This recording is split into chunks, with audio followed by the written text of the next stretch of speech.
décrire et décoder un diagramme d'état transition. Allez, c'est parti!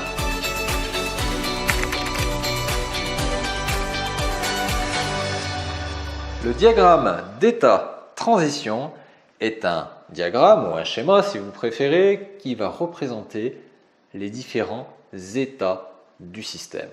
Un état, ça va être grosso modo quelles actions il va devoir accomplir.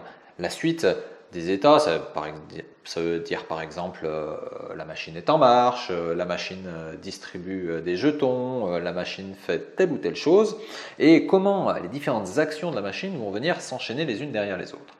Alors déjà, le diagramme d'état, là je vous en ai fait un tout petit, il commence par un pseudo-état initial, c'est un point noir comme ça, avec un trait, en dessous duquel ou à côté duquel il va y avoir les différents états. Ça, c'est ce qu'on appelle un pseudo-état. Parce qu'à proprement parler, ce n'est pas vraiment un état, l'état initial. C'est là où la machine attend pour pouvoir commencer à agir. Le diagramme, forcément, il va venir se finir quelque part avec un état final. Donc la fin du diagramme, c'est un bloc comme ça, un petit rond avec deux ronds là-dedans. Et ça aussi, c'est un pseudo-état. Et ça, c'est l'état final. C'est quand j'ai terminé la totalité des actions du système et que le système s'arrête. Des diagrammes d'état, pour représenter le comportement d'une machine ou d'un système, il peut y en avoir plusieurs. Un seul diagramme ne suffit peut-être pas. Peut-être que certains diagrammes d'état, c'est-à-dire enchaînement d'actions du système, vont se déclencher dans tel ou tel cas. Donc je peux en avoir autant que je veux. Alors quand on en a plusieurs, par exemple, on va pouvoir les encapsuler dans ce genre de choses. Et puis ensuite, on va leur donner un nom. Par exemple, ici, ça va être le nom du diagramme d'état. Et on va pouvoir appeler les différents diagrammes d'état en fonction de ce que va faire la machine.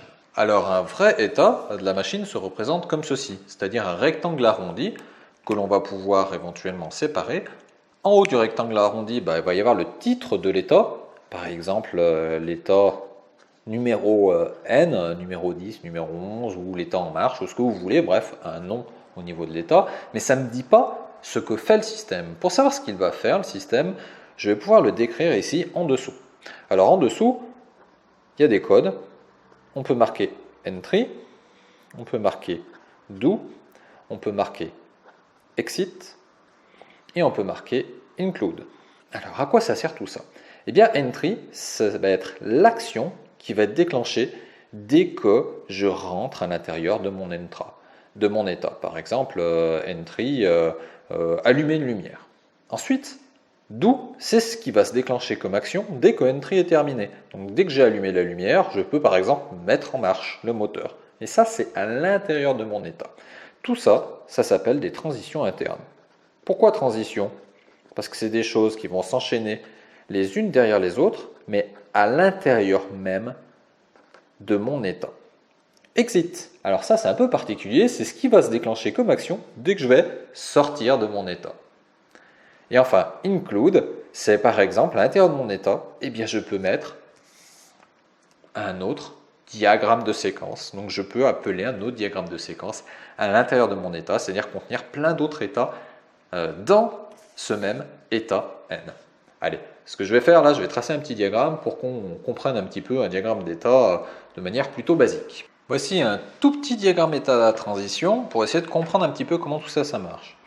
Donc je suis à l'état initial ici et je vais directement basculer, comme il n'y a pas de transition, je vais allumer mon moteur. Ensuite, je vais passer vers allumer un voyant si j'enfonce un bouton 1. Si le bouton 1 est relâché, par contre, je vais éteindre le voyant. Et je passerai à l'état final, dans un cas comme dans l'autre, si le bouton 2 est enfoncé. Les transitions sont immédiatement franchies, c'est-à-dire que je passe de cet état-là à cet état-là de manière complètement immédiate, et il ne se passe rien ici, c'est juste des actions de l'utilisateur. Et les actions, ici, je les ai répertoriées dans allumer moteur, c'est-à-dire qu'ici, j'ai mis que les titres, je n'ai pas mis l'action exacte, ça va être des titres, mais bien entendu qu'à l'intérieur, je vais déclencher des actions physiques. Voilà le type de diagramme qu'il peut y avoir. Donc la représentation peut être horizontale, verticale, qu'importe. Il peut y avoir des actions aussi simultanées qui vont se passer. C'est par exemple s'il va falloir que je déclenche deux états en même temps à la sortie d'un état. Eh bien, on va pouvoir le faire. Je vais vous montrer comment. Voici le genre de diagramme qui montre des actions simultanées. Donc, dès que je sors de l'état 1 avec ma transition, eh bien, je vais directement aller effectuer en parallèle l'état 2 et l'état 3. Ça sera donc complètement simultané.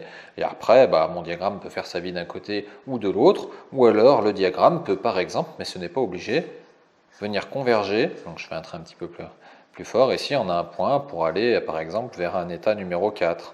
Mais ça, ce n'est pas obligatoire. On va voir maintenant le pseudo-état que l'on nomme le point de jonction. C'est un point comme ça qui est au milieu d'un graphique qui n'est pas un pseudo-état initial. Ça va permettre de simplifier le tracé des graphiques. Alors ici, en fait, ce que j'ai fait, j'ai simplement représenté le même diagramme que tout à l'heure, mais la fin. Allumer le voyant, éteindre le voyant. Et dans les deux cas, que mon voyant soit allumé ou éteint, si j'enfonce le bouton numéro 2, je passe en état final.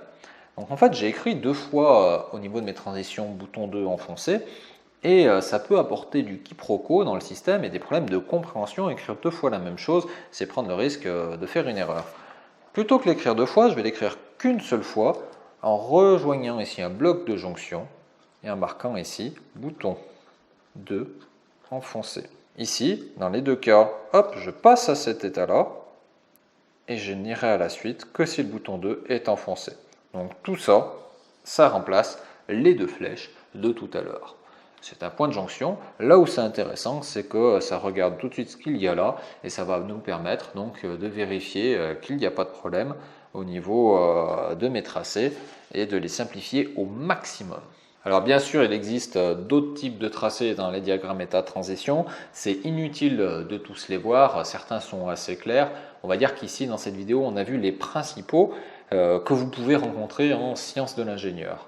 Voilà, j'espère que cette vidéo aura été assez claire et que ça vous aura permis de bien comprendre ce qu'était un diagramme état transition et comment s'architecture ces différents éléments.